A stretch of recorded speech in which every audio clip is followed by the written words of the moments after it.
তো আজকে আমরা পরিচিত হব একটা আইসির সাথে। এই আইসিটা হলো 555 টাইমার আইসি। তো এটা অসিলেটর হিসেবে ইউজ হয়। তো এটার মাল্টিপল ব্যবহার আছে, যেমন আপনার অ্যাপ্লিকেশন সাইডে precision timing, pulse generation, signal timing, time delay generation, linear RAM generator, এরকম নানান অ্যাপ্লিকেশনটা ইউজ করা হয়। স্কিমেটিক ডায়াগ্রামটা দেখি। এই স্কিমেটিক ডায়াগ্রামের এটার ভিতরে যেই কম্পোনেন্টগুলো আছে, বিভিন্ন রকমের রেজিস্টার, ট্রানজিস্টর এবং রেজিস্টার আছে। তো এগুলো ডিটেলস আপনারা জেনে নিতে পারেন এটার ডেটা শিট দেখে। এবার পিন কানেকশনটা দেখি। এটা basically 8 pin base IC. Pin number 1 ground, pin number 2 trigger, pin number 3 টাকে আউটপুট পাওয়া যায়। 4 রিসেট, 8 নাম্বার হলো ভিসিসি, তার মানে এখানে ভোল্টেজ দেওয়া হয় বেসিক্যালি হাই ভোল্টেজটা। আর বেসিক্যালি 7 নাম্বার হলো ডিসচার্জ, 6 হলো থ্রেশহোল্ড, আর 5 কন্ট্রোল ভোল্টেজ। বেসিক্যালি আমরা যদি দেখি এখানে আর যে এখানে আছে সাপ্লাই ভোল্টেজ ভিসিসি 5 ভোল্টেজ থেকে 15 ভোল্টেজ পর্যন্ত ইউজ করা হয়। ম্যাক্সিমাম 15 ভোল্টেজ এখানে দেওয়া সম্ভব।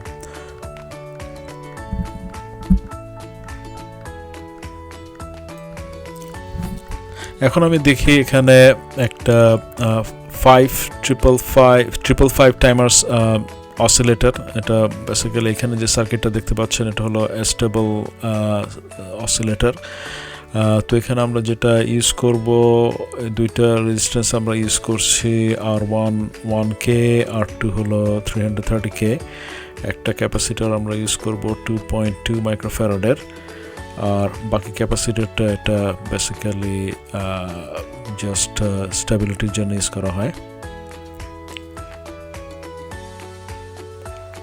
তো আমরা বেসিক্যালি সার্কিটটা বিল্ড করব। এখন বিল্ড করে অসিলেটর দিয়ে আমরা মেজার করে এখানকার যে ভ্যালুগুলো আমরা পেয়েছি, থিওরিটিক্যাল ভ্যালু, এগুলোর সাথে মিলিয়ে দেখবো আমাদের সার্কিটটা ঠিকমতো কাজ করছে কিনা।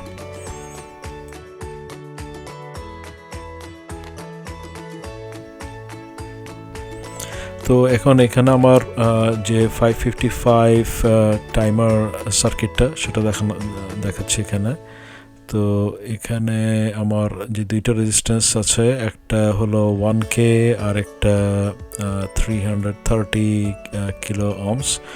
আমার দুইটা ক্যাপাসিটার আছে যেটা বলেছিলাম আগে। এটা আমার অসিলোস্কোপ, ছোট একটা অসিলোস্কোপ যেটা ইউজ করছি। এখন অসিলোস্কোপটাকে আমি কানেকশন দিই। ফার্স্টে যে গ্রাউন্ড কানেকশনটা আছে সেটা দিই, অসিলোস্কোপের গ্রাউন্ড প্রোবটা দিলাম।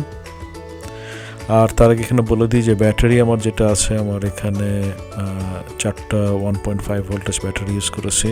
সো যেটা দিয়ে অ্যারাউন্ড 5 ভোল্টেজের মতো আমি পাবো, মোটামুটি ফুললি চার্জ ব্যাটারি। তো অসিলোস্কোপের গ্রাউন্ড কানেকশনটা দিলাম আমি এখানে। আর সেই সাথে আমি দিলাম হলো আমার অসিলোস্কোপের যে পজিটিভ প্রোবটা, সেটা কানেক্ট করলাম। তো আমি এখানে ডিসপ্লে পাচ্ছি।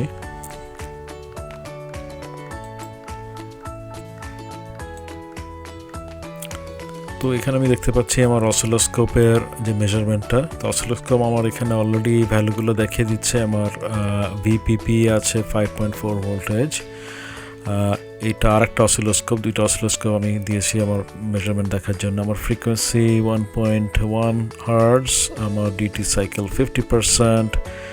আর আমি এখানে যদি মেজারমেন্ট আমি দেখি, তাহলে আমি দেখব যে আমার এখানে যদি ভালো করে দেখি, আমি দেখছি যে আমার টাইম হাই হলো 500 মিলিসেকেন্ড আর টাইম লো 500 মিলিসেকেন্ড।